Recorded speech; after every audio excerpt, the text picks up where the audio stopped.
And thanks for joining us this evening. I know there's a lot going on in everyone's lives, especially this time of the year at universities. I'm Ron Adams. I'm a senior advisor to the president for strategic initiatives.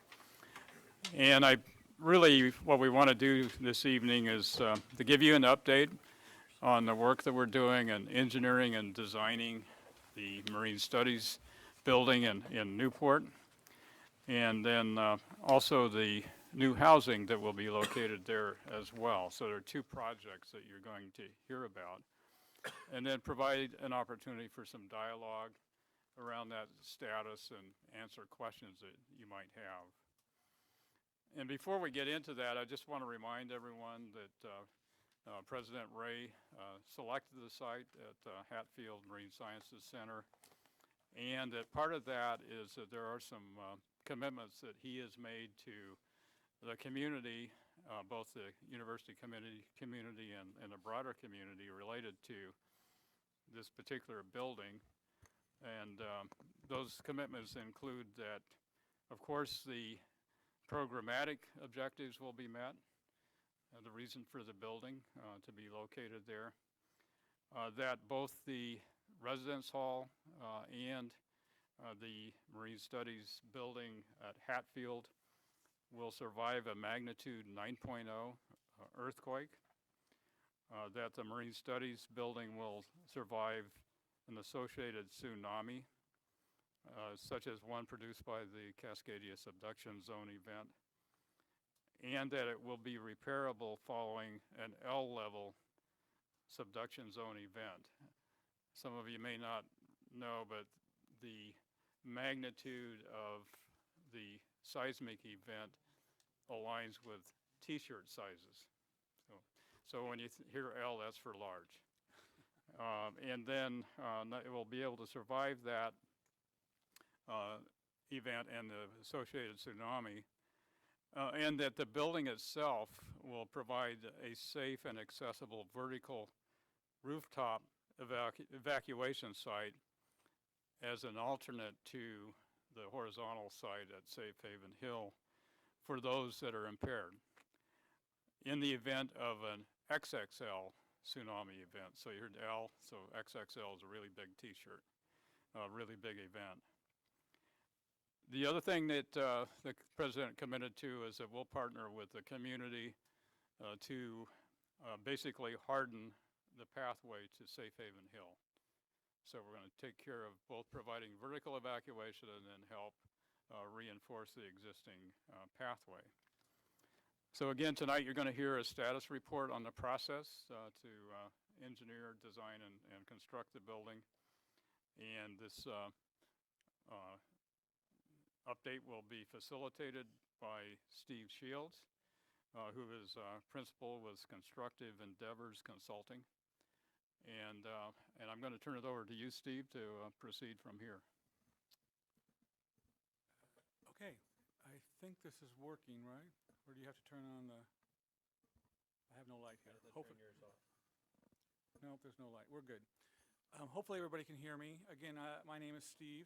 I will be facilitating this during the first part of the meeting. That primarily means that I will be keeping this panel on track to share in the allotted time that we've allowed, because we want to have, we want to make sure that we have plenty of time for questions and answers at the end.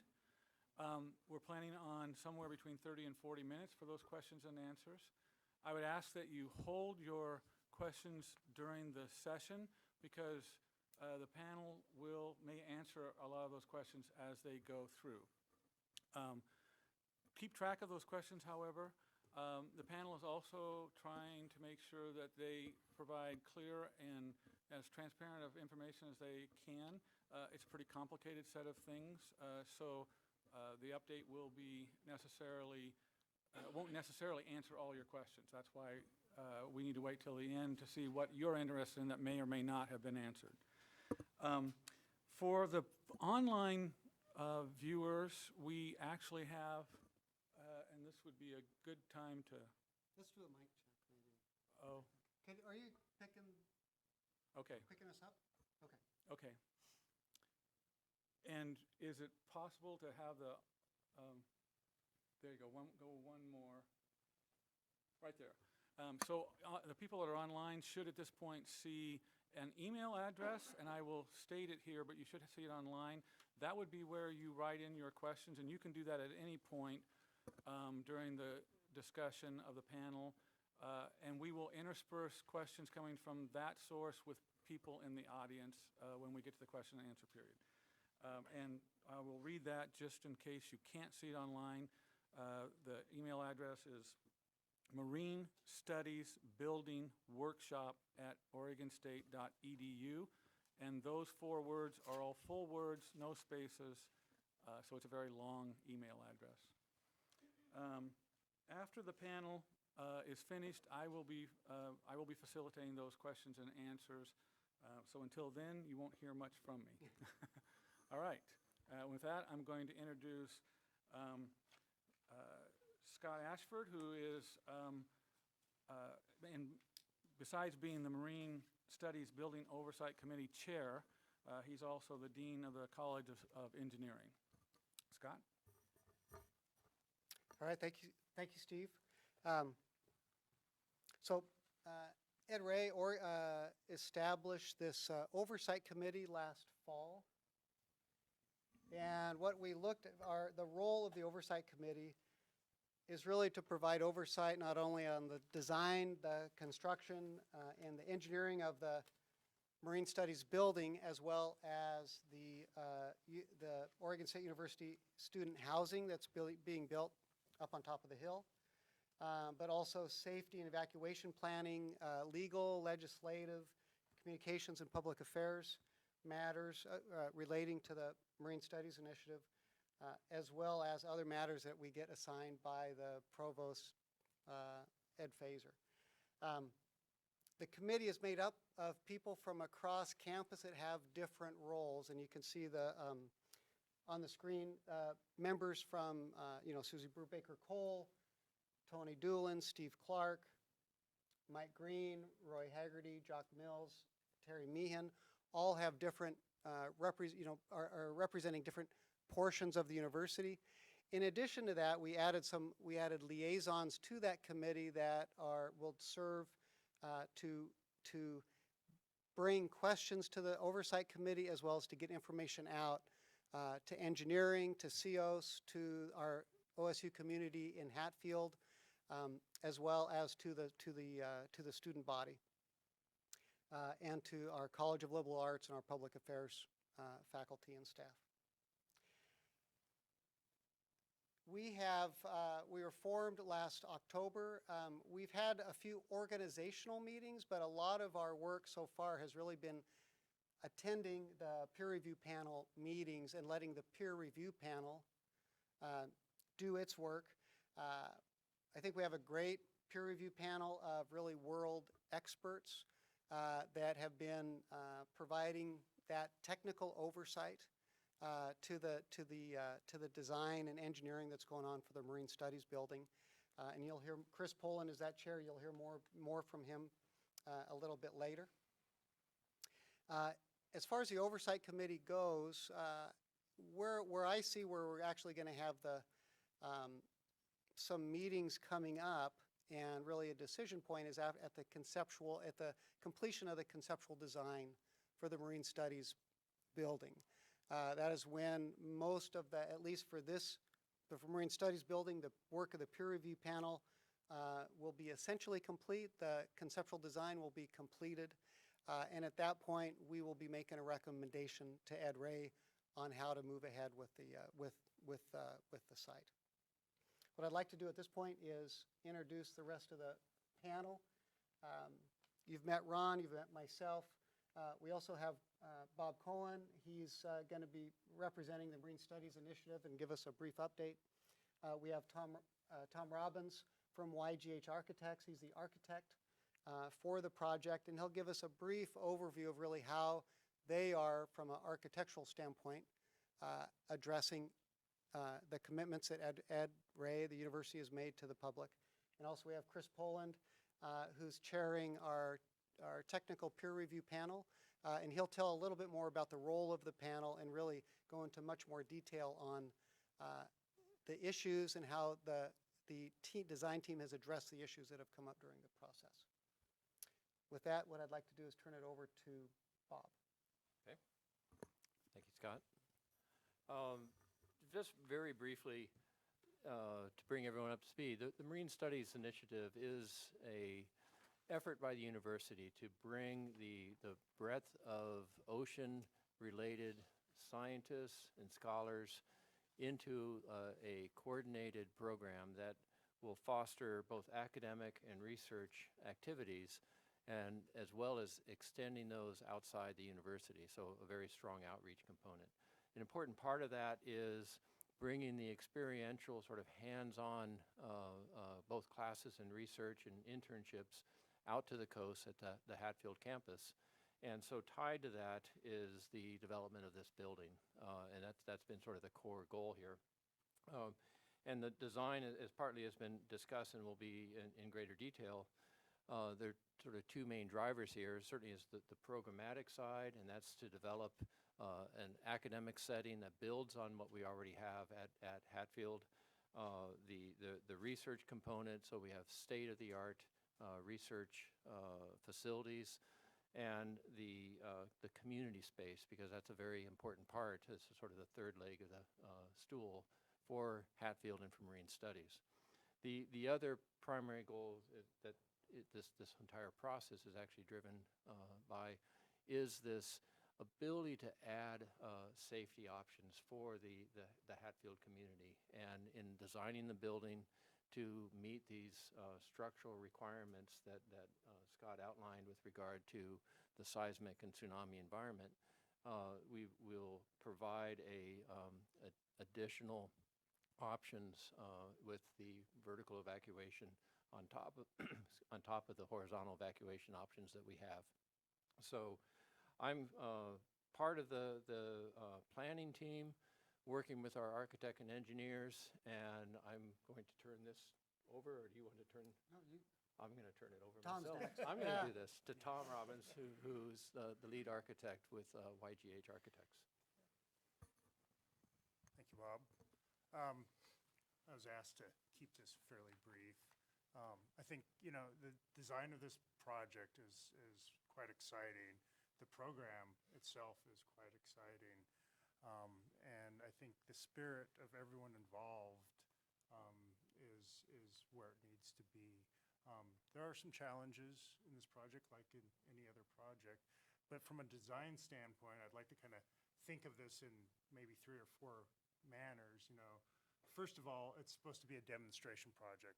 That's a great commitment OSU made, is how do you demonstrate that you can build safely and from a responsible standpoint in a tsunami zone. Other way, you know, demonstrate how you can build a building that has a 75-year life expectancy. You know, setting these challenges up to do so.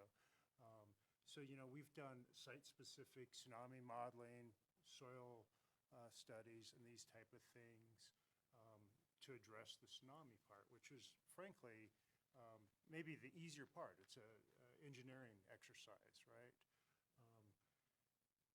Second item is, you know, that's I think really key to the design is, because it is in a tsunami zone, is creating an intuitive design. As Bob mentioned, the people at Hatfield and Newport have worked really hard to create this horizontal evacuation pathway, and they've invested a lot of energy, and that needs to remain the primary evacuation means. But this building is going to provide a secondary means. And I think it's really important, right, to achieve this platform. We've done studies about how high we need to be based on tsunami modeling. Worst case scenario, and then adding some safety factors, we need to be above 42 feet. But by taking the program and rearranging it, you can achieve that pretty easily. So you build, you know, all the lab pieces that want to stack anyhow, and all of a sudden we're at a 3-story building right from the start, which is about 46 feet. So we're already above where we need to be to meet the evacuation standards. And then you start playing with the pieces, you know, the other pieces like an auditorium or some of the other program elements, And maybe through massing of that building, you start creating a pathway on the exterior through the roof elements and some ramp elements. So if you come to Hatfield, you look at that building, intuitively, you know, you see a ramp element, roof element that leads you up to the top of the building.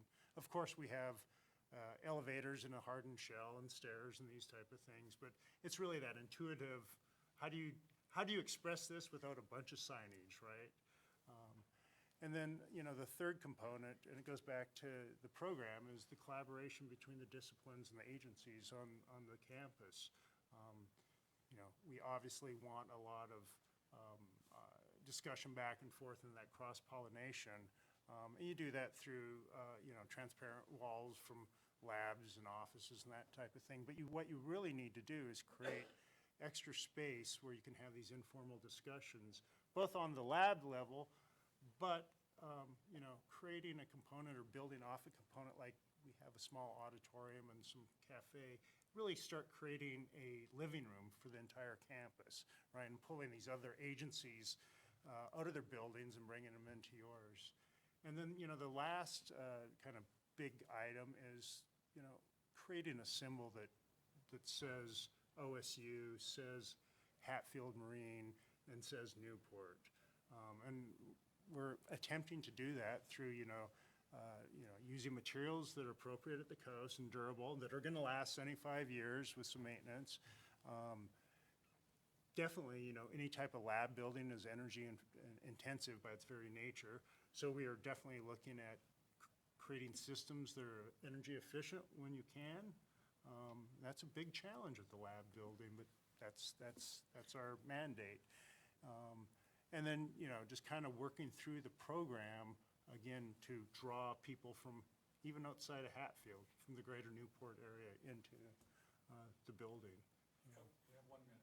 Yeah, okay, that's, I'll leave it at that, I guess, so. But we're just getting at the point where we're, you know, getting the concepts pulled together, and it's exciting time. Chris? Great.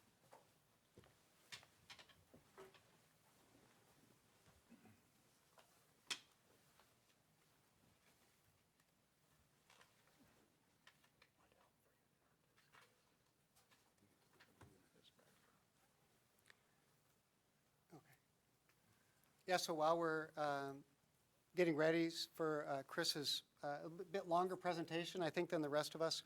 So Chris is a structural engineer. He's a member of the National Academy of Engineering.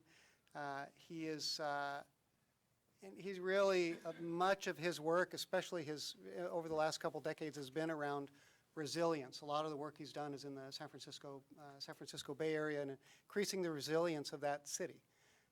And I very happy and pleased that Chris Poland agreed to really chair the peer review panel for us. Yeah. So My thank you, pleasure, Chris. and I'm really happy to be here today to share with you, kind of get down into the next level of detail.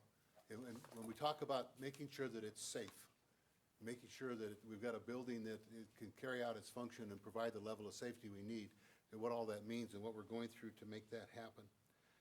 First, I'd just like to say a couple words about my peer review committee.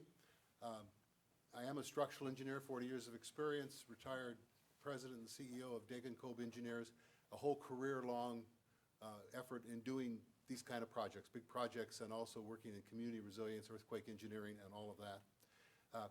Pat Lynette is a professor at USC. He is a coastal engineer. His research and his work is in coastal engineering as well as other areas. And he has been one of the principal developers of the tsunami modeling techniques that have been developed and are now being used. And it's really nice to have him. There's only a handful of these guys that do the tsunami modeling, but have one of them that's right there in the middle of it as reviewing the other guys is really outstanding. C.B. Krause is a seismologist with AECOM. He's been in the Pacific Northwest for many years, and seismology is predicting how large the earthquakes are going to be, how often they're going to occur based on all the good work that's been done around here, understanding the deep subduction zones, and then turning that into the design criteria that engineers use. And CB has been really right at the forefront of doing that and participating in the application process, writing the building codes. And then Don Anderson is with CH2M Hill. He's a geotechnical engineer, and another 40-year veteran of working on projects and dealing with different kinds of site conditions and liquefaction and mitigation and that sort of things. We do have a very excellent panel. Our role is to review the completeness and accuracy of the design. That's what our role is. We're not taking responsibility for it. We're peer reviewers. It's a great thing to have a peer review team on your project. I've done many projects where I've had a peer review team. A little frustrating sometimes when they don't agree with you, but at the end, when you get two groups of people that work very well together, and we are working very well with the design team, you really come back with a solution that is much, much better. It's a more refined, efficient solutions. We've had 3 meetings to date.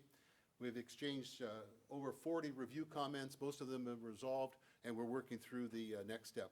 And what I'm going to be presenting today is kind of what we're learning along the way in terms of setting the design criteria and going forward. So we are in Newport Beach. The city of Newport has a building code. It's a building code that's dated 2014. It's in effect right now. Everything has to be designed and built to the building code. It's actually based on the Oregon Building Code. It's based on engineering standards that were written in 2010, which is fine. That's just the way these things go. It usually takes about 4 years for the engineering standards that we get together as engineers and write before they make it into the building code and actually start affecting construction.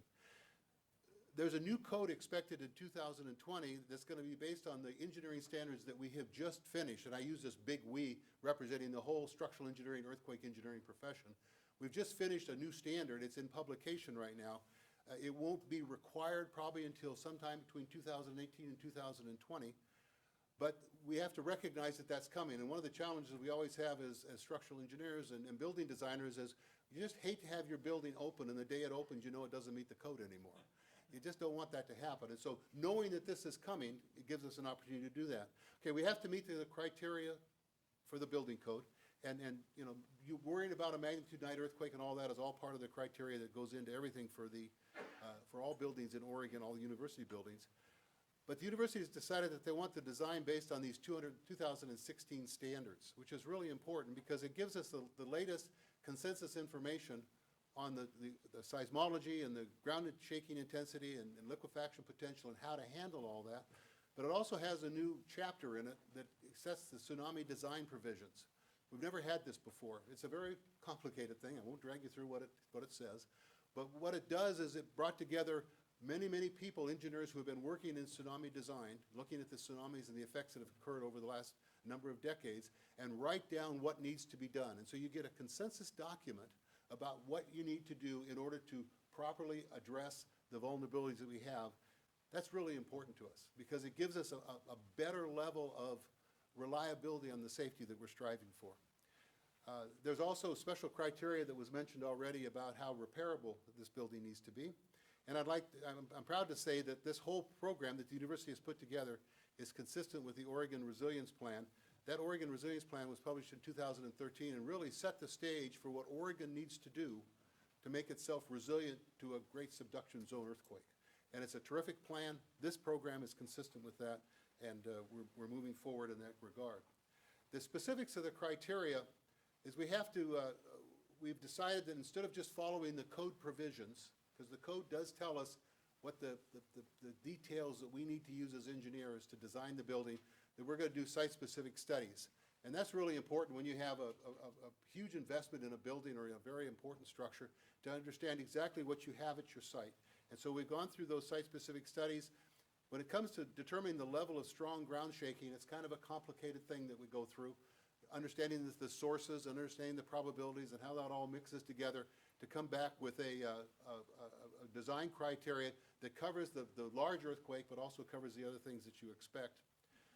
Currently, right now, what we're doing is we're still working with the design team on some of the fine details of that criteria. And the issue is that when we do the site-specific studies on this particular kind of site, we really have a little bit gentler criteria, if you will.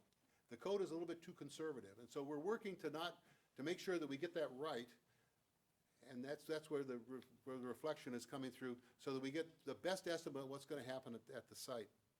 We have agreed on the tsunami inundation depths and velocities. Those are the two key parameters that we work with. We've done the design team has done detailed tsunami modeling. There's still quite a bit of conversation going on between Pat and the tsunami modelers, but we have settled in on the inundation depths and the velocities. And the big thing that we're currently developing right now is this whole thing about the debris sources. And you remember these pictures from Japan were just phenomenal. The debris that is available when you go over to Newport and look out there, you see cars, you see RVs, you see wood buildings that break up. We see yachts in the harbor. You look across the way and we see the fishing fleet. And we've got the research vessels and all of that. And so the whole question becomes, which of those things can make their way to the building site? And there are actually provisions written into the code now that we're following that dictate what that zone of influence is and what can find its way forward. And we're looking to identify that to right now so that we can design for those things. So the design criteria is broken into two elements, and this is really embedded in the building code right now. We really consider what I like to call an expected earthquake, and then we like to consider an extreme earthquake. The expected earthquake is something that you really might expect to have happen. If you've heard about a 500-year recurrence interval or a 10% in 50 years, not quite right, but let's just leave it at that for right now. The expected level, we want to make sure that the building is repairable and usable. That's the way the code is built. So any building that gets built under those code provisions, which are used all over the nation, for that expected earthquake, we expect these buildings to be repairable. Now, for this building, for MSY building, we have to consider a tsunami that goes along with that expected event. And we want to have that thing to be repairable. And so that's what sets that criteria for it being repairable for that L-level tsunami. Then the other thing is for that extreme event, that the one that we don't think is going to happen but might happen, we want to make sure that the building provides an adequate level of safety for the occupants. Not a lot of concern right now in the code. We can argue back and forth about whether it should be this way, but that's not the way it is. Not a lot of concern about how repairable the building's going to be or whether it needs to be replaced, but we want to make sure that people are safe. That's for the maximum considered earthquake, for the double XL tsunami, and for all the debris that's within range of our building. We have to design for that extreme event. I'd just like to say for a moment that the L and the double XL designations came from and maybe you all know this, came from a series of Dogami studies and published reports that identified the sizes of tsunamis that we were going to have on the coast. And we've been working with those along with that information that was built into the code and the code requirements. And what I've shown here on the chart is the L tsunami at our site, we expect to be at 14 feet, 14 feet of inundation. The building, Tom's building is 16 feet is the first floor, so that's taking the first floor, flooding the first floor. For the double XL event that Dogami defined, the inundation is 33 feet. That's that red line, and that takes us up above the second floor.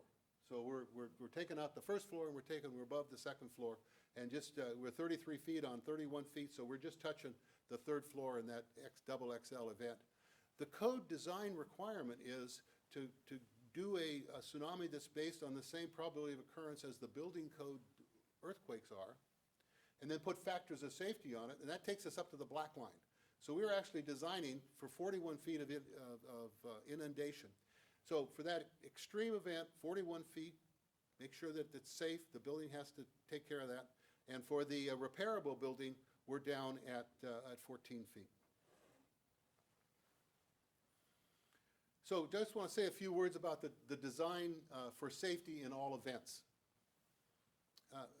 First up, safety means, to a structural engineer, safety means that people are safe inside the building and able to get out and seek refuge on high ground. That's what safety is about. Safe inside, able to get out. Of course, to be safe inside, you have to take those steps to protect yourself and get underneath something and all that we're trained to do. But we're safe inside and able to get out. That's the idea of what safety has to be. So we want to be safe in all events. The design team has selected a steel frame with concrete shear wall structural system. The images there are of a steel frame concrete shear wall building that has just recently been finished in Christchurch, New Zealand. This is a very, very reliable, probably the most reliable structural system that we have, that fell out of popularity about 20 years ago because it's a little bit more expensive to build. Some people say it's a lot more expensive to build, but it's so incredibly reliable. I came through Degenkolb Engineers. Henry Degenkolb was a a world-renowned earthquake engineer, and the only structural system that he'd let us design our buildings with was a steel frame concrete shear wall building, because no matter where he went in the world and looked at these buildings, they were the most durable buildings they were. They could withstand pretty much anything. As you could tell, I'm a fan of this building. The concrete walls, and you can see the walls around the perimeter of this building, the concrete walls are embedded with a steel frame. They make the building stiff. And if you're on top of that building and it's your refuge and you're getting an aftershock, you want your buildings to be not swaying around too much. You want that building to be stiff and strong and extremely durable. That when those walls start to break up, they don't break up. But the way we reinforce them, they're extremely durable. The steel frame is also very durable, and the connections, all the connections are all welded together, so that as that thing shakes and is impacted, everything is tied together and held together very tightly. And that's extremely important when we're dealing with significant inundations and debris. And so these are things that are extremely important to us. The steel frame concrete shear wall building it just can't be better than that in terms of safety under the conditions that we have. The foundation system that we're looking at, the design team is faced with multiple problems. First, the site, because it's about 120 feet of soft sand and clay, it's liquefiable, and the prediction is that it could, under an extreme event, it could subside up to 3 feet. That's a lot, go down 3 feet. You got a building sitting on that and go down 3 feet, it has to go down with that. The other thing is it has a possibility for lateral spreading, because when it liquefies and it's downslope to the bay, the material starts to spread. And so the building has to be strong enough to hold all that together. And the third thing they're facing is that when the tsunami rushes in, it causes scour around the corners of the building, and that's where it washes out the material. And so all those things have to be taken into consideration. They considered a pile foundation. They considered a pile foundation which just holds the building up, could be designed so it stays right there regardless of what happens to the ground underneath it. They considered a concrete mat, which is just a raft of concrete on what's called stone columns, which is where you drill holes and fill them up with rocks and lets the water out and prevents the liquefaction from happening. Or they considered a system called deep soil mixing, and you can think of it as just fortifying the soil. And that picture on the right there is the machine that does it. What it does is it drills down, and they have to drill down like 100 feet at our site. It creates a cavity, then they take a cementitious material and they mix it in with the soil so it hardens like a concrete pier. And it's not concrete, but it's good enough, it's strong enough, and you can see the image. And what you do is you do that underneath all the key areas of the building to support it. That's the solution that has been chosen right now as the one to develop. They're still working out the details, whether it's going to be the best to do. But that solution keeps the settlement, eliminates the liquefaction. I say eliminates, it really reduces it as much as you possibly can, but it eliminates the liquefaction, the lateral spreading. The foundation itself is not affected by liquefaction or lateral spreading, and it takes care of the scour problem, because the scour will not occur with all of that reinforcement that has been done. That's good.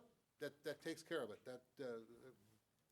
Design it for safety in all events. The last feature of designing for safety has to do with safe refuge. The code requires that you deal with refuge, or you deal with safe refuge. Of course, we've always had the opportunity to count on the Safe Haven Hill.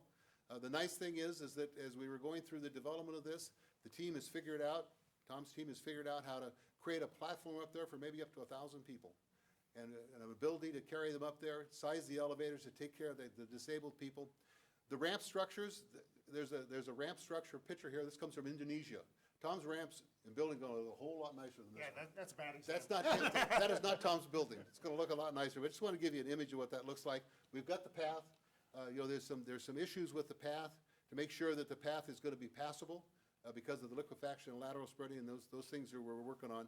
And then, of course, there's the other decision that to eliminate the 24/7 occupancies at Hatfield, which is a big decision, because it's one thing to have the earthquake occur when you're awake and know that you have to do something. It's something else to be woken up by it and have to be able to respond to it. And so that was a real early on decision to get to safety. So those are all the features that underscore the need to have a safe building. And I hope that that's all gives you that kind of confidence that we've got a safe building. I think we've got something that's remarkable myself. Then this whole issue about designing for repairability and usability. Usability really has to do, and repairability is a financial thing. You want the building to be able to, it's financially viable to repair and reuse. That's really what that's about. The other thing that usability is, and I didn't put on the slide, is that there are going to be a number of pieces of valuable equipment, some experiments, some samples, things that you really don't want to be washed away, that need to be taken care of properly. That's all part of the usability thing. And then the notion is that we're aiming our repair and usability toward that large tsunami. Now, it's still very strong shaking, and we honestly know how to take care of the strong shaking, because we've got a lot of history with that. To take care of the inundation, that 14 feet of inundation, it's going to be pretty much like what you see right here, this building from Japan. The first story is gone, except that wonderful steel frame is standing there pretty much intact and able to be put back together. If it weren't for the inundation, the way the code is written, it's going to be more like what we see in that upper building. That's a building from the Northridge earthquake, experienced very strong shaking out in the San Fernando Valley. The building was closed for about 3 months. The interiors were damaged quite a bit, the walls and the ceilings and all those features. The plumbing had to be restored. The braces were damaged and had to be either fixed or had to be replaced. You can see the braces in the windows. Our building will have concrete shear walls. It won't suffer the fate that this one did. But the code really recognizes for these moderate, expected sized earthquakes that we need to be able to repair the buildings, and it has to be financially viable.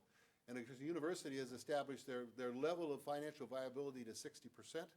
And the thing that's unique about this project is that we are working to identify what we believe the cost of repair is going to be, given the damage that's going to occur based on the analysis we do of the structural systems. If we're only dealing with shaking and there's no inundation, I think that our building's going to do very, very well and probably be usable while it's being repaired. If we have the inundation, then it's going to take time to re-put that first floor back together, get the building back together. So going forward, the peer review team will continue to review the design as it progresses. We have not seen the final tsunami modeling report nor the geotechnical report. We've seen draft reports, and that's very common. These reports get finished up as the project develops its design. We're in what we like to call the design development stage right now, where you've got the concepts and you're really developing it into a complete building system. So you get a better idea of that everything's fitting together, all the systems are compatible and working together. And we'll need to review those design development documents. That'll happen middle to the end of next summer, this coming summer, so that we can just see that everything is coming together the way we thought it would. Another instance of a second set of eyes looking at what is being done to make sure we're achieving everything that we believe we can achieve. And then when the construction documents are done, it's time to go to bid. Then I think it's good for the peer review panel to have a chance to have a brief look at that to make sure that everything is in good condition. The other thing is we have assisted a little bit with the pathway to Safe Haven Hill. This whole notion about whether it's going to provide a reliable path given the strong shaking and the potential for liquefaction and lateral spreading.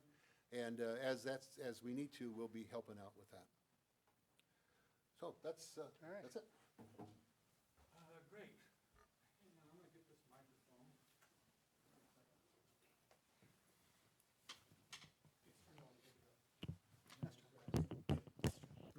Okay, great. So I'm going to now facilitate a question and answer period, as I indicated, and this is probably the most important part of this forum, because this is where you get to ask the questions that are important to you. I want to suggest a couple of things here to you. This meeting goes till 7, and we will end on time. If we run out of questions, we'll end early, but we won't go over. So just everybody realize that. When you ask a question, I'd appreciate if you state your name before you ask the question, just so we know who you are. I will take questions from individuals in order, so I'll try to get through everybody who has questions before I come back to have somebody ask a second question. So if you have multiple questions, ask your most important question first. I don't think that we have, unless there's a lot of people online, it seems like we should be able to get everybody's questions answered this evening. We did finish on time, so we have a full 45 minutes here for questions. And then I will also rotate between people that are in the audience and people who are online. Do we have any questions? Okay, so if anybody's online and wants to send a question, you would send that to Marine Studies Building Workshop, all one word. That's like, I don't know, 26 letters or something, at oregonstate.edu. But it's easy because they're full words, Marine Studies with an S, Building Workshop at oregonstate.edu. So since there are nobody at this point online, we'll just take the first question from the audience. Who has one? Oh, come on. Okay.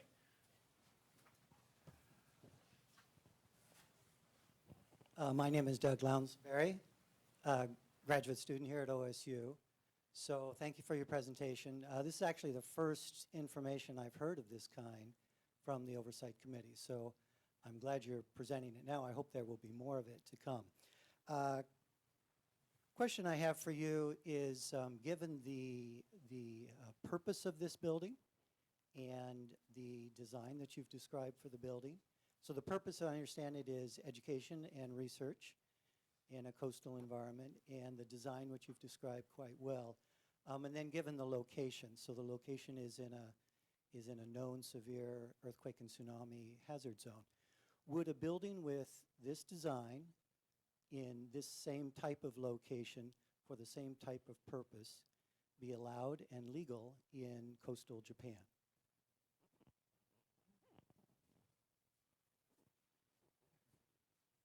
Okay, so one of you guys gets to field that question. And are you going to try that, Chris? I'll give it a try. Okay. I've not followed that really in great detail, but what I understand is they're rebuilding in Japan, is that all the residences are being moved to high ground, and that the businesses that are in the inundation zone have to have plans for evacuation, and the businesses that have to be right on the coast are allowed to be there, and they have to take care of themselves. And so that's the limited information I have. Maybe somebody else here has more information than that, but I'll take from that this would be permitted, because the sentiment is that this building needs to be on the coast. Okay, yeah, go ahead. Help with that question. I have some others, but. Yeah, just comment on that. So in 2012, oh, I'm sorry, I'm Chris Goldfinger. I'm a professor of geology and geophysics, and somewhat responsible for some of that earthquake series that you saw. So in following the Tohoku earthquake in northeast Japan, Japanese passed a national law, something like the Japanese, national law on earthquake hazards in December 2012. And what they did was they zoned the entire coast into a green, yellow, and red zone. And Chris is correct. They've now strongly encouraged, and you can do this in Japan because they have a stronger top-down government, residences to move out of the red zone, red zone is 1 meter or greater inundation. And in the tsunami world, if you have a meter of inundation, you're basically dead. So they assume that death will occur if you get that wet. And so people are not super happy about this, but entire towns are being moved inland at this point. In the red zone, you're allowed to have things like fish plants, things that are required to be next to the water. Marine railways, fish plants, things like that can't possibly go anywhere else. And they're allowed to be there for daytime shifts only, no nighttime shifts. And they must have a well-established and practiced and drilled evacuation route. So you can do it, but the standards to be in the red zone are very high, much higher than they are. In the state of Oregon, there's a number of loopholes, and you're allowed to do a number of things. And so my assessment of that, and I haven't read the Japanese code, so I can only read secondary information, is that in Japan, schools are considered critical facilities, which is not the case in the U.S. except for primary schools. So this would not be allowed in Japan, is my interpretation of what I read. Okay, great. Thanks for that. Did you have to have a question while you Oh, I've got a lot of questions. Okay, so, hang on, let me get my list back here. So, as I said, I'm a professor of geology and geophysics. I'm one of about maybe 24 people that have worked the earthquake paleoseismology for Cascadia. I've been working on it my whole career. So I'm sort of somewhat responsible for the XXL and down to the XS earthquake series. And so, so I'm pretty plugged into the earth science community, pretty plugged into the to the USGS National Seismic Hazard Maps, on which the building codes are integrated. And so that work is all integrated with the building codes, as Chris mentioned. And so when I go to the kinds of meetings I go to, which are generally not engineering meetings, the earth science committee type of meetings, my colleagues, without exception, ask me, what are they smoking at OSU? And when I tell them, and if they don't know about this, that OSU is building a school in a tsunami zone, I actually had Ray Weldon, who's one of the, I'm sure Chris knows, is one of the world's experts on the San Andreas Fault. I've never actually seen a guy spit beer out of his nose before, but that's what happened when I told him what we were doing here. And so it's no reflection on you guys. I realize that you're carrying out our leaders' orders, but in fact, OSU is painting itself into being a laughingstock in the earth science community by putting a school in a tsunami zone. And I realize that. I'm actually waiting for the question.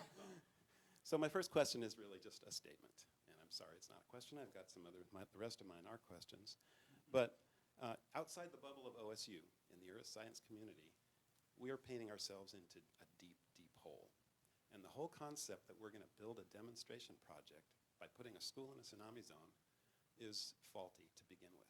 And again, this came from Ed Bray. The decision was first, and the process came second.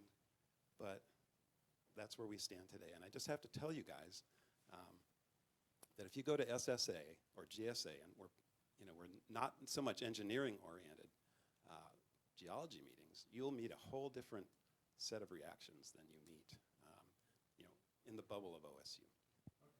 Thank you. Thank you for sharing that. Are there other questions? Steve, could I just say one word? Yeah, sure. Go ahead. In the engineering meetings, the interesting thing is, and I think you know this, Chris, in the engineering side, the engineers are very excited about the fact that they've developed this book of criteria about how to achieve a consistent level of safety and be able to still build in the inundation zone. So I appreciate what you're saying, but it's just this classic difference between science and engineering. We get hired to solve and do things that people want to do, regardless of maybe probabilities. Understood. Yeah, so anyway, it's an interesting dichotomy, but that's where we are. Yeah, and I think, appreciate the advancement you guys are making. This is a move forward. At that level, I still think it's an original mistake. okay, great. And it's okay that there's a difference of opinion here. That's why we're having this meeting, so everybody can hear those opinions. I'm actually interested in people who have questions as well. I mean, we can take some statements as well, but I really want to make sure people get their questions answered as the primary purpose for this forum. So does anybody else have any questions, or do we have anything online? Nothing online. Okay. Yes, sir. I'm curious about, I'm Ken Sexton. Ken Sexton. I don't know. I'm curious about the debris that is coming from the building. Are the walls going to be friable enough, the ones that are expected to wash away? Are they going to be friable enough that they don't create additional hazards in that process? And then also, what about big heavy stuff like the machines that'll be in the machine shop? Yeah, great question. Chris, are you ready? Yeah, actually, those things are the easy things to take care of, okay? One of the biggest challenges that we saw in the last few earthquakes is the shipping containers that were full, because they float. And they can move along pretty quick, and they carry a lot of momentum and energy with them. The design criteria that we have now has, I think, 3 different sizes of debris that you deal with. And you have to deal with, they also have to deal with buoyancy. You know, you got debris, and you want your walls to break away somewhat. You got to flood the area so you keep the building from floating away, because buildings aren't heavy enough not to float, okay? So you've got that conflict going on at the same time.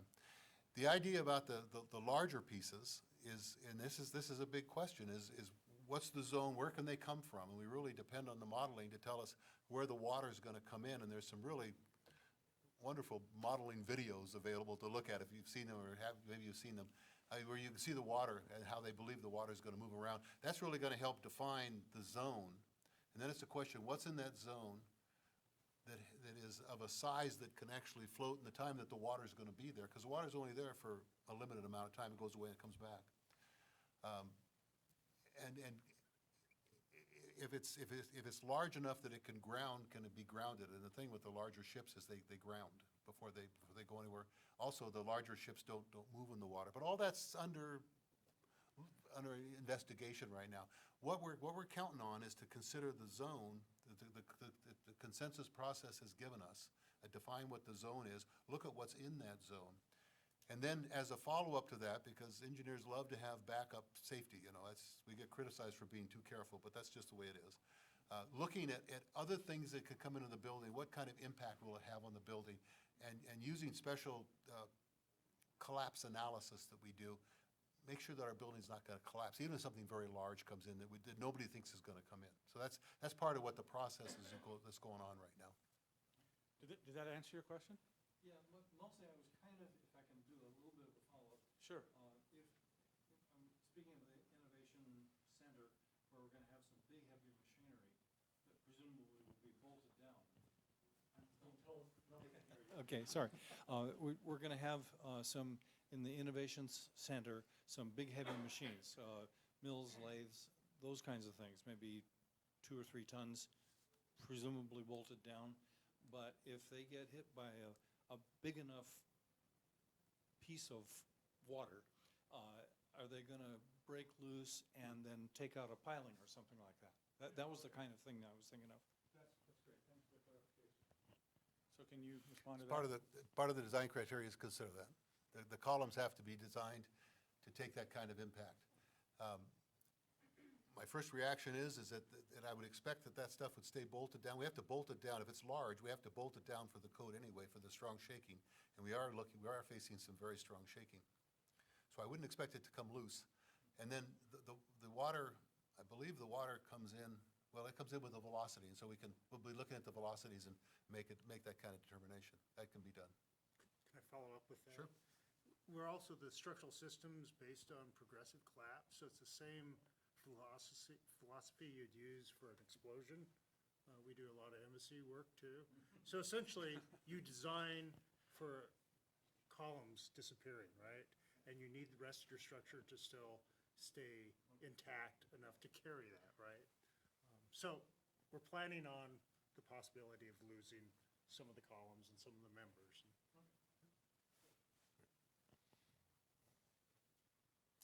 Anybody else? Questions? Yes, I want to make sure that anybody who hasn't asked a question gets a chance to. Yes, sir. So I'm Bruce Made. I'm director of the Marine Mammal Institute at the Hatfield Marine Science Center. And I've been a coastal resident in Newport and assigned to this work area space since 1975. And so I've been in the tsunami area for a long time. And quite honestly, I mean, I think most of us who work there feel that we have a horizontal area to evacuate to, that we practice a couple times a year and feel pretty confident with the amount of time we have that we can get to it. But if people are injured in the process of a quake, and it can be, the structure can do just fine, but there are things that can happen. Or people who are there aren't as agile as others, it would be a wonderful thing to have a vertical evacuation site that works. And I'm grateful to this committee and the oversight group for giving real thought to this, especially how to get up to those heights without elevators, et cetera, so that those sorts of things can take place without electricity and so forth. I guess one of the questions I have is that this event is likely to take place, there's first going to be shaking, there's going to be some time between then and a tsunami. But the people who evacuate to this upper level area, can you tell me what you've given in terms of thought about how long they're going to be on this island, so to speak? I mean, water comes in and water will have to drain and so forth. Are we thinking about things like an emergency generator that gives people power to have radio communications, or is there going to be food, or is that thinking way too long a period of habitation? That's my question. Great question. Who wants to field that? I'll take a stab at that. Okay, Tom? Yeah, you know, we're designing storage areas for food and blankets and that type of thing. It's not meant to stay, for someone to stay up there for days and days and days. It's an evacuation safe area, not a refuge, right? But people are gonna be up there for hours and possibly a day. We've talked through concepts of, do you provide a generator? Do you provide PV systems up there to charge your cell phones, these type of things? It all becomes a cost trade-off. And sometimes the easier solution is, well, maybe you buy a small generator that's stored up there versus an elaborate system that costs thousands and thousands of dollars. We're just starting to touch how to address that. But yes, there's provisions for emergency food and blankets and that type of thing. So does anybody have at this point, a firm understanding of what a likely period of time that people would be up there to answer that part of the question? Or is that premature for what you guys understand at this point? Well, I think if we go back and look at the good work that Newport's already done with Safe Haven Hill, and how, you know, that's the primary location of where the community wants to go, you're basing that on a several-day window. I think it'd be excessive to think we're going to go beyond that several-day window. Yeah, I think on the, I think for the refuge, as opposed to, you know, providing long-term shelter, I think we're looking at a 12-hour period of time is where you want to, where you have refuge, where you expect the waters to recede, and the likelihood of another tsunami is very low. So we're looking at hours, so a good part of a day, but not more than a day. Okay, great. Part of the tsunami modeling is modeling the reoccurrence of waves. And there was one chart that I didn't mention that I showed that had a kind of a wiggly line on it. And that was an early estimation that Dugami had done for that site about what the wave intensities would be over a period of time. And I think that's, Chris, you can help me with this, that's the 12-hour period of time and the occurrence of maybe 6 or 8 waves. The first wave, maybe in some events it's the second wave, but those first couple of waves are the large ones.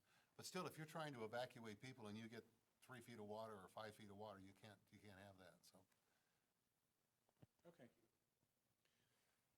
Other people who haven't asked a question before I start going on round 2 here? Anybody else? Okay, you had a question, then we'll go to Chris. Doug Lounsbury again. So the panel you've described the potential survivability and repairability of the new MSI building, I think if I understood correctly, for a level L earthquake and related tsunami. As I recall, an ancillary Fortis report that President Ray sent out with his message did a visual, some sort of visual screening of the existing infrastructure that is at Hatfield. So you've told us about a 75 years lifespan for this building with a certain degree of survivability and structural integrity. If I understood the report correctly, that all of the existing OSU buildings at Hatfield currently would not survive, well, I can't say will not survive, are very vulnerable to anything above a level M earthquake, and the tsunami wasn't referenced directly there. So what is the survivability of those buildings and for 75 years? And what is the factor that's related to if we have a new building that survives an earthquake and tsunami that is repairable, but the other buildings are either obliterated or destroyed, what does that mean for OSU's presence at that location?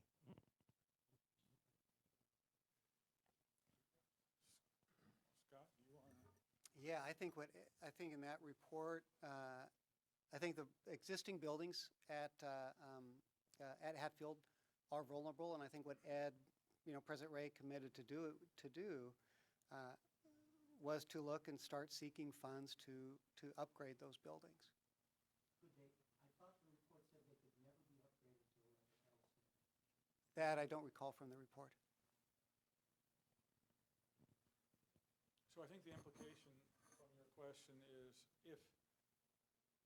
if they can't be repaired and they're essentially destroyed, is the question, is the site still viable? Is that your question? Right, why would OSU rebuild at a location that is still hazardous when they've lost so much infrastructure? We have a shell remaining for the new building.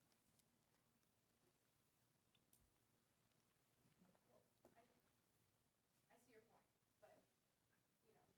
Sure.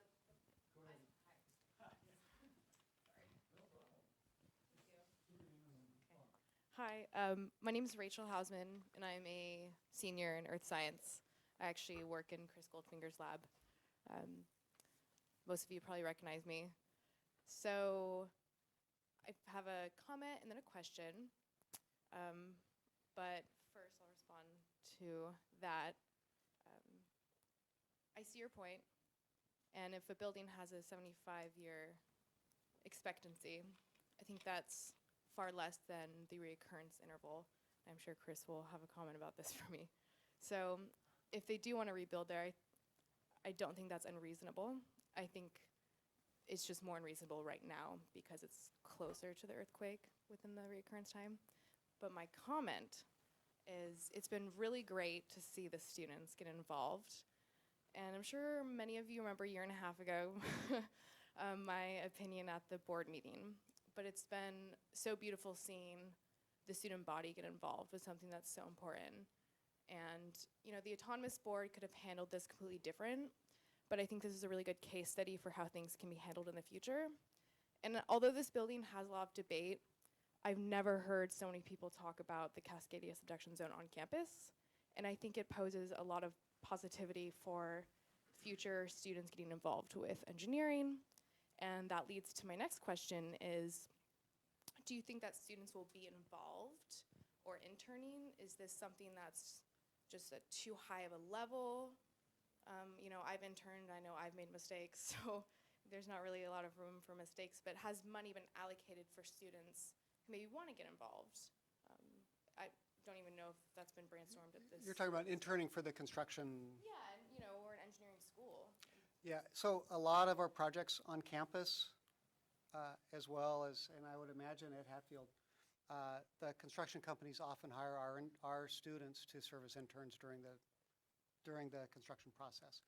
So money hasn't been set aside, but often it's the contractors that are see the opportunity with the students, and that's something that we do on almost all of our projects.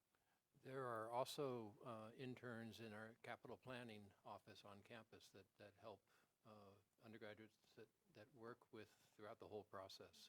So it's a very good question, and I think there are good opportunities, and putting a specific focus on that is very consistent with what we're trying to do. Building in, it's really quick. Sorry, people just can't hear you.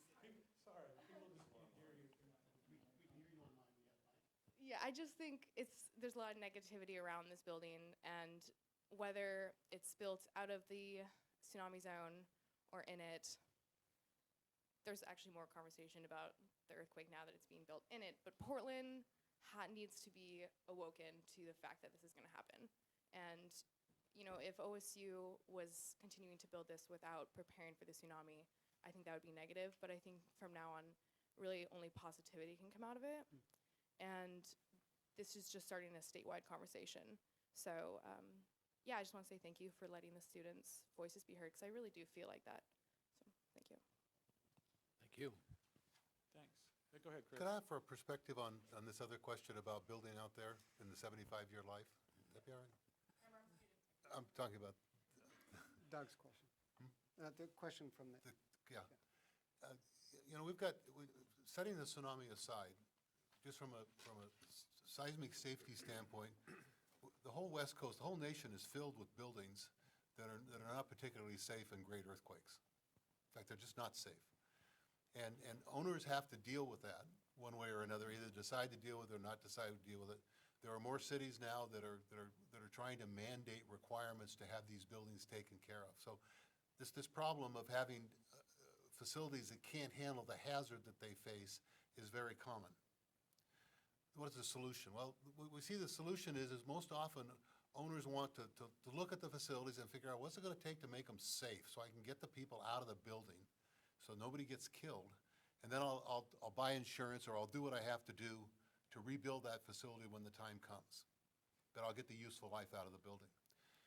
So if I take, and I've done a lot of that, and sometimes you have owners who have buildings that have such high value, or they have a process going inside that's high value, that they'll actually strengthen the building or they'll completely replace it. Hospitals are a good example of this, with a new facility that's able to handle all that the hazard brings to it. So when I think about Hatfield, yeah, if we get the El tsunami, right, the 14 feet of water, you know, all those buildings are going to have to be rebuilt. That's exactly right. The new building that we're building, for the reasons that it needs to be there, will be repairable. The other buildings, maybe they have to be replaced. But the question is, are steps being taken to make sure that everybody is going to be safe? And all the work that's, in my mind, all the work that's gone on with the path to Safe Haven Hill, working with the city about having Safe Haven Hill, making sure that people understand what they're supposed to do, and that whole process is where the safety is coming from. So I don't see those two things as being entirely different. Do you have a follow-up question based on that? I do, yes. So part of the building that has been discussed here is the vertical evacuation. I attended a presentation in December 2014 that Bob Cohen did and Jack Barth at the College of Education, and that was briefly mentioned as a remote possibility, but it's become kind of a primary role of this new building. But in Japan, there are many locations along the coast where they are building dedicated vertical evacuation and not a $55 million building. They're moving those kinds of buildings out of the tsunami inundation zone. So you referenced the necessity of this building in that location. I would argue that it's not necessary in that location. It has been described as necessary in that location. But for safety, in fact, I was at Hatfield today, and I've led volunteer junior high groups, the Tsunami Quest that was organized through the intermediate school. I was part of the volunteers. And I kid you not, we're walking with the junior high group that I'm associated with the parents, and to a person, they said, we're walking towards the ocean. We're walking towards the bridge. So earlier when the architect said that this is, you know, the tsunami is the easiest part because it's an engineering problem, no, it's a people problem. It's a social sciences problem. And there will be hundreds of people there who haven't had the training through Hatfield Marine Science Center. There will be potentially hundreds of visitors there. There's people using the marina that will pull their cars trying to exit that road that cannot. And they may very well clog what you're saying is the primary safety path to Safe Haven Hill. So if we have a large-scale earthquake and the tsunami, the sign right outside Hatfield says you have 14 minutes to get to Safe Haven Hill, right? It's right outside the door. I was standing there today. So if you have a large earthquake that lasts 4 minutes, you have a tsunami that arrives within 15 minutes, perhaps, you have the milling time that you've already referenced to, where people are milling about, that's in the literature, deciding what they need to do. I would say that that is an unproven and unreliable path to safety. The bridge may collapse or portions thereof. Water will reach that first portion of the marina long before it reaches Hatfield. So the direction people are moving is the direction of danger. So I think you need to account for the social science of it, and I don't think you've demonstrated that the university has done that, nor has Newport done that. thank you. Chris? Well, I have to agree wholeheartedly with Doug. There's no necessity for building a school in a tsunami zone anywhere in the world. It's just not the case. There's a reason that airliners fly around thunderstorms. It's because if you tried to build one strong enough to go through one, it'd be too heavy to fly. And avoidance is relatively easy. And the same is true here. Building this building in a safe location is simple. There was a study done of alternative sites. They were cheaper, safer. You didn't have to mitigate all of this whole range of things that we have to mitigate for. And they've, you don't have to repair the building afterwards because there's no tsunami. Building for an earthquake, as Chris knows, is relatively straightforward these days. Building for a tsunami is a completely different animal. And people simply don't build buildings to be usable after tsunamis. So a demonstration of that might work, or it might not. And we're putting our children and students in something that might work, or it might not. But anyway, my question is, and I do have one, does anybody know what the cost difference is to mitigate all of these factors in this building? The 100-foot pilings, the 3-story building, all of those things that are mitigated for the tsunami part as opposed to the earthquake part. How much more is it going to cost to build on a sandbar in the bay versus building on one of the alternatives?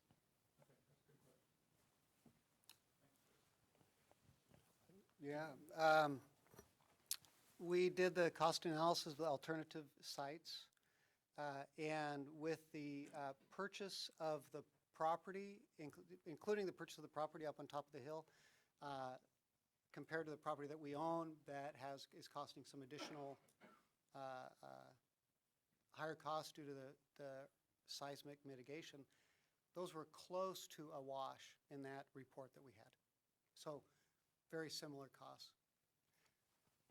So really, it was the land, it's the purchase of the land that evens that out. Purchase the essentially. land and the development, site development at the alternative sites. Okay. Yes, sir. I wanted to respectfully wait my turn for a second go here, but I'm going to come on even stronger. This isn't a choice about whether we're going to put a school there or not. We already have a school there. We have investments. We have 400 people who are professionals, many of whom are tied to water obligations. We have ships, NOAA ships. We have tourists. We have a recreational marina. There are a lot of other users besides just the Oregon State University folks. And my understanding is we're building for something that'll hold about 1,000 people, if I'm understanding correctly. So I guess with all due respect to Chris, I've been there for 40 years. I haven't had the luxury of a vertical evacuation site, and if I had a broken leg or something like that, or there are a lot of people who are attracted to these kinds of areas for other reasons, and we have people already there who are at risk. So to me, this makes a lot of sense to have this additional safety in place for those who are already there or who will be attracted to that. So now the question is, how would we think about a marine station whose location is at a marine site? I mean, students and faculty come to these places for what it offers. And if in the event of the kind of 9 event that happens every several thousand years, we're going to go through multiple iterations of buildings. How can we think that there won't still be an attraction of these marine accessible areas for recreation, for work, and for certain kinds of training in the future? Do you guys want to respond to that? Bob? To a certain extent, that's somewhat of a rhetorical question, but I think it's a really relevant one in that we are looking at a short point in time, and we hope that we are continually advancing our knowledge and our availability of our resources in particular the case that you're talking about, the marine environment's access to it. And the type of building that we're building and our decision to add a component of options, safety options for people who are there. In 10 years, 20 years, we may have earlier warning capabilities on the shaking, and people will have a chance to get out earlier. You know, as we progress, as we're working now on the horizontal evacuation drills, we're continually improving our exposure to the people who aren't there on a regular basis. We're learning how to better do that. Working with Lori Kramer and others in the College of Liberal Arts and Dan Cox, we're looking at how do we better improve the evacuation training and get that social message out. We're working with the city and the county and the state. So as time progresses, not only are we going to continually be adding new knowledge to building the buildings that we build better, every aspect of what we're trying to do is to promote a expanded knowledge of how to best proceed with this. And you know, so in the longer term, I think this is the only way to really do that and to encourage the opportunity, or to develop the opportunity for a continual access to this type of environment and not run away from it. So we have about 10 minutes left, you know, obviously there are different opinions about whether this is the right idea, but this actual forum was to make sure we answered questions about where we were in the process and all the things that are associated with the project. So in that spirit, I want to make sure that if anybody's here or online that has questions about that, gets answered, and then if those are all answered, you know, we can entertain a little bit more back and forth on, you know, the pros and cons. But everybody recognizes that's not exactly what we were here for. But it's a valuable exchange. So it's, as long as we're not cutting people off who have questions, that's okay. So does anybody else in the audience have any questions about the? Yes, sir. I'll remember to introduce myself again. This is Ken Sexton. One question I wondered about, and I haven't asked anybody, and so I haven't heard any answers, is the bridge expected to survive an XXL event? Yeah, no, it's, Yeah, it's not expected to, but I think it's really, really important that everyone realize that the training for everyone on the horizontal evacuation is to not go under or near the bridge. So suggesting that the falling bridge is an impediment to horizontal evacuation is giving people an indication that they should move towards it, and that's not the case. Because the routes that the city has built, there are 4 different routes up to Safe Haven, and they're all avoiding that. Okay. Other questions? No comment. Okay. Good question. Okay. It wasn't entirely clear to me who the design team is. So we heard about the peer review team, but I'm just not clear on that. Perhaps others are. Thank Tom, you. that's for you. No, thank you for asking. Because I'm one face and there's many, many, many others. So YGH Architecture, we're a Portland-based firm. We've done several of your buildings, including Kelly Engineering. KPFF Consulting Engineers are the structural engineers. We have a civil group, BHE. PAE out of Portland is the MEP. A lot of letters. Is the mechanical and electrical engineers. Just like Chris has his expert in tsunami modeling, we have the counter to that, Dr. Way, who's out of University of Washington and works with NOAA. So he's also developing the same. Right, exactly. So we have kind of a comparable team, and then GRI is our geotechnical engineers, and seismologists. So That answer your question? It does, yeah. Okay. Great group.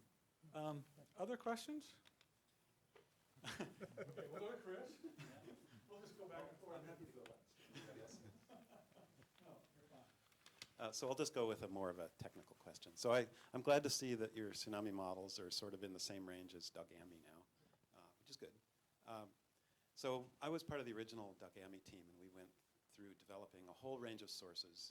And so I can cite the heights and velocities. And so the wave at the Hatfield site, because of the bathymetry and the shoaling that's there, the wave is not going to be a fast-moving bore. It's actually a breaking wave.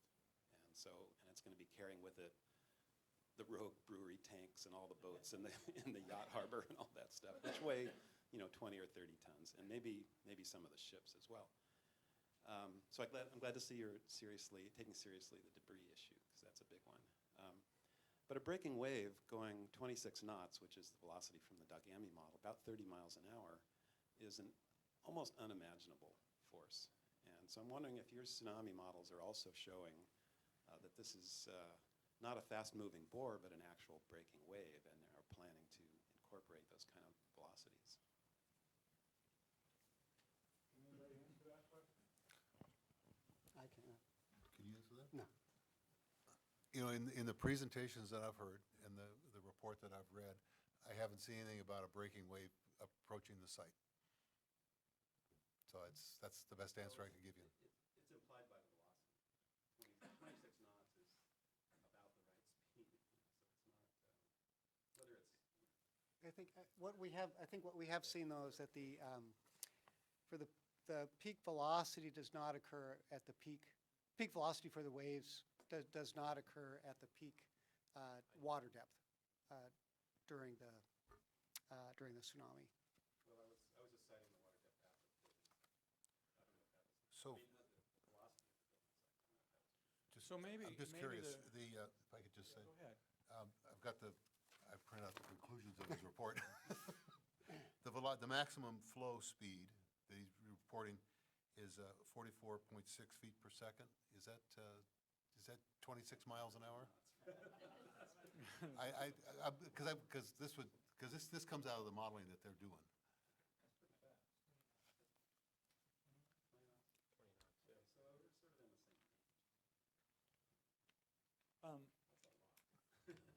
Well, yeah, So from an it is. engineering standpoint, can you actually speak to the difference between a breaking wave and just from an engineering standpoint? I mean, you haven't considered it, obviously, at this point, but could you speak to that? I think to me, the bigger question is the floating debris that's coming at you at some speed. Because what you've got to deal with, it's balancing the energy that's released. It's like when an automobile runs into a guardrail on a highway. There's two philosophies. Either you make the guardrail extremely stiff and rigid so that the car crushes and all the energy goes into the crushing of the car, or it bounces off, or you make the guardrail soft so it has a huge displacement and can absorb all the energy. Because the energy gets absorbed based on the amount of displacement that occurs. So if I've got a tank coming at me with a velocity, and it's going to hit one of my columns, that's the big thing. Is it going to hit one of my columns? Then it's a question of, is the column strong enough to rupture the tank, or is the tank strong enough to bend the column to where it'll really impair the building? Because the column has a tremendous amount of strength, really, and it has a deflection capability. That's what's so nice about the steel frame and all the moment connections, because everything holds together. If it was a wood pole, if this was going to be one of those wonderful timber buildings, forget it. You're going to cross debris. Anyway, that's the game that gets played. So then you say, well, now, that's the tank. What about a fiberglass yacht? Well, it'll just break up. The building's much stronger than that. And you just kind of walk down through all the debris sources. When you get to the ships, the big ships, then you say, can they actually get there? And that's the question our experts are saying they think they're going to ground. But that process is going on right now. And that's where it comes down to what Tom was talking about with the progressive collapse analysis. And what if we lose a column? What if we lose 3 columns? Can we build into the structure, and we can, the kind of redundancy so that we can maintain a habitable deck? This is, even though we've lost some of the support underneath. But it's all engineering analysis and problem solved. Can I just add one more thing? Because I want to reiterate what Scott mentioned, is that the highest velocity water is not the deepest water. And also, if it is breaking, that's actually a good thing because it's starting to take energy out of the approaching wave. And that's an important component in the. Okay, so we have time for one more question, and I'll let Chris do that unless somebody else has the question. Okay, hearing nobody else, Chris, you get the last word. Just a very quick follow-up. So the business of whether ships can reach the building or not. So in early meetings, Dan Cox showed a model and said, oh, well, the ships are just going to go swash up and down the channel, no problem. When I went to Tohoku, I saw ships on top of the third floor of buildings. They didn't stay in their channels all that happily. And so there are a lot of factors that go into whether that could happen. You know, what's the weather doing? Where's the wind blowing? Is there a storm surge? Is there a high tide and things like that? And so given that a lot of ships were found scattered all over town in Ishinomaki and Sendai and other places, and didn't happily stay, I don't know what the state of the tide was at the time. But, you know, can we really count on modeling to make sure that the NOAA ships and the Oceanus don't get out of their channels? I would suggest it's not that easy. Yeah, I'll just say that one of the things that made me feel more comfortable, Chris, is that, you know, whether the code writers got it right or not, the guys thought through a process of determining what the zone was that the debris had to be in if it was going to get to the building. And then decide what size those things were, and then figure out what the impact was, and then use modeling to validate those assumptions. So that we're going with the empirical evidence first, and then we're gonna go through the modeling. So that's as much as I know right now. We'll have to see. Are you going to use Japan examples? Oh, sure. Everybody talks about Japan, right? Japan and Sumatra, and even, you know, the guys that were on the code committee even go back to Hilo in 1960 when that whole mess occurred. Yep. Okay, so what I'm going to do is ask Scott, you or Ron to summarize next steps. Sure. Okay. Yeah, well, again, thanks everyone for being here tonight, and also I appreciate the open discussion that we've had. I think a lot of this, of course, was centered around life safety, and as I think a lot of people know, that's real important to the university, and has been a key driver in all the process that we've been involved with here. And we've been considering that not just for this particular building, but for the site as a whole, as you heard from some of the comments that were made. One of the things that I also I think is important is that we're going to continue having these forums so that you will continue to get updates on the progress. And again, as we picked a path, we're being deliberate about going down that path, and we're also going to do everything we can to assure that when we get to the end of that path, we'll have a very safe structure for people to work in. So thank you. Okay, and just for FYI, there were 9 people online, even though there were no questions. So there were 9 additional people that were paying attention to what was going on in here. So we appreciate all the folks that are online, even though you didn't ask any questions, and hopefully you got your questions answered. And that wraps it up. Thanks, you guys. Thanks, Chief. Thank you.